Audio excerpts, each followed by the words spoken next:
with you as I am. Being as in love with you as I am. Being as in love, love, love. The XX on Radio 1, it's Sarah in for phone if you're just joining us. It's just gone 10 to 11 and it's Muse Day. Should have really done this on a Monday because then we could have gone Muse Monday. But instead it's Muse Friday, but always start your weekend loads of life. Sounds like a load of old cats to me anyway, Muse. Well, forget all about cheap and nasty chinky plastic chav shit from Argos. This bush is obviously a bush from years ago, isn't it? It's not like you'd find nowadays. And indeed, this one's made in Great Britain, would you believe? Imagine that. And you've got VHF, medium wave, long wave on the radio, and then on the end a button marked gram. And that meant that you could connect a record deck to it via a 5-pin DIN plug, which is all there is on the back, and use it as an amplifier. And the button on the far left used to turn the thing off, but at some point it's either seized up or died, and somebody's put a toggle switch on the back. Well, it does the job, but just looking at that, it does look so much nicer than today's kit with the light-up dial, all nice and evenly lit. And the Bush name proudly displayed. God dear, imagine doing that now. You'd get laughed out of the shop, wouldn't you? This is mains only, this set. Last of many years, I suppose, of what they used to refer to as tabletop radios. And if you look in the back, you can see this is quite something. Mains transformer there.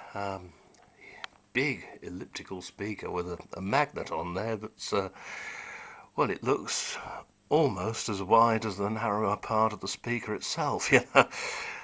And then the power amp is done by these germanium transistors, the AD161 and 162 combination. That's the same as is done on the Philips N2400. And the sound on this is really something. It does sound marvellous. There's a little built-in FM aerial here, but you can connect a better one to the terminals there. There's your 5-pin DIN plug, which is also marked tape, so there must be an input and output on there, so you can connect one of the old-fashioned reel-to-reels to it, perhaps, you know.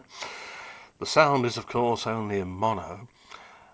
There's your ferrite rod aerial for your long and medium waves.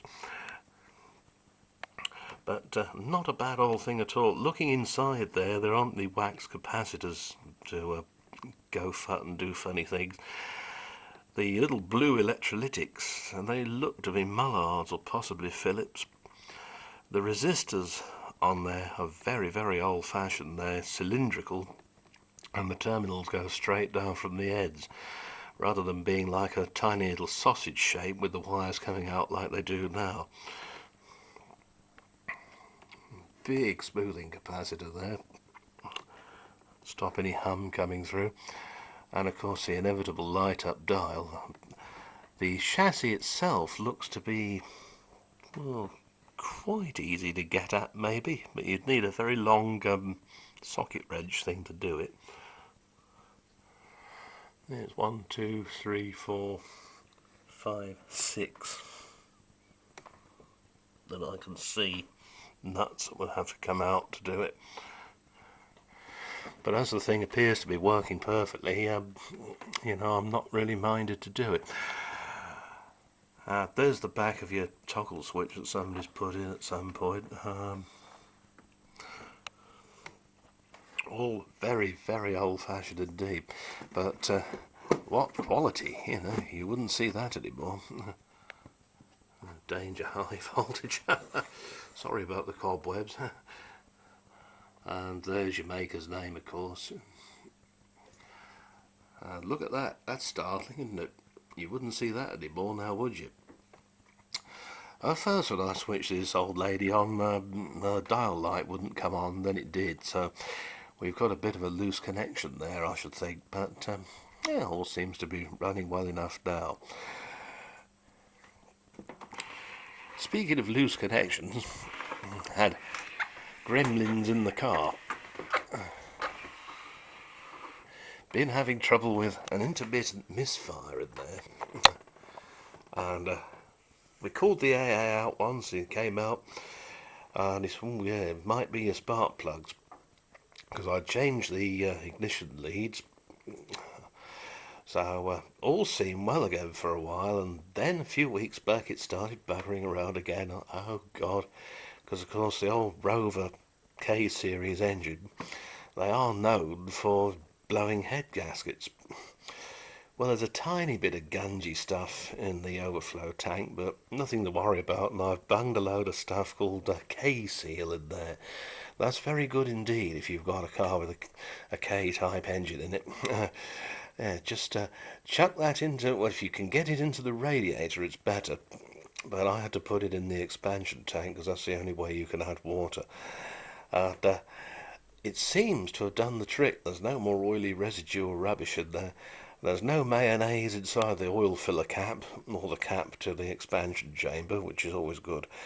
But anyway, as I say, it started messing around again. And I thought, it's got to be electrical, this problem, because if it was mechanical, it'd do it all the time, wouldn't it? But eventually I plucked up enough courage to take off the distributor cap. And what a palaver that is. There's a hose in the way that leads from the air filter for one thing, and that has to come off before you can get at this wretched thing. So that done, 2 long socket screws and undo the thing. And inside the distributor cap in the middle is a spring-loaded brush that runs on top of the rotor arm below. And the rotor arm feeds power into the high tension leads in the right sequence.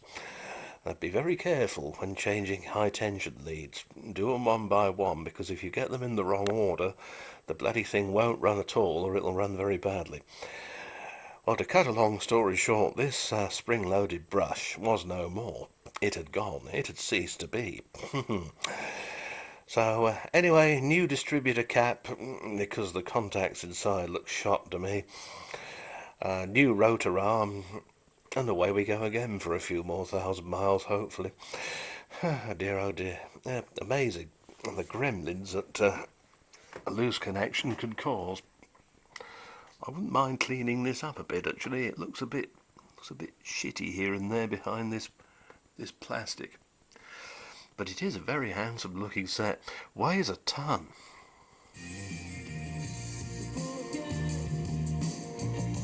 Everything that you bet.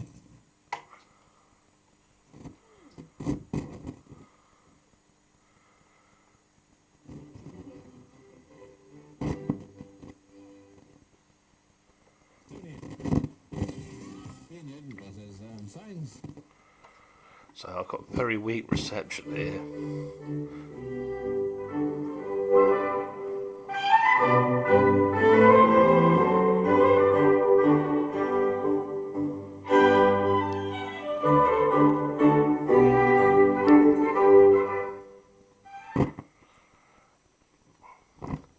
But yeah, what a sound. It's not easy to be interested. Time I made mistakes. I love to love inside a cage, and now it's fleeting. But in time I'll be alright. Me and my friends are gonna talk to you tonight. Me and my friends are gonna talk to you tonight.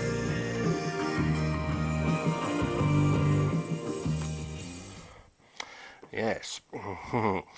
Far better than today's bush crapper phones, I think. And I'm sure you do. Anyway, see you soon.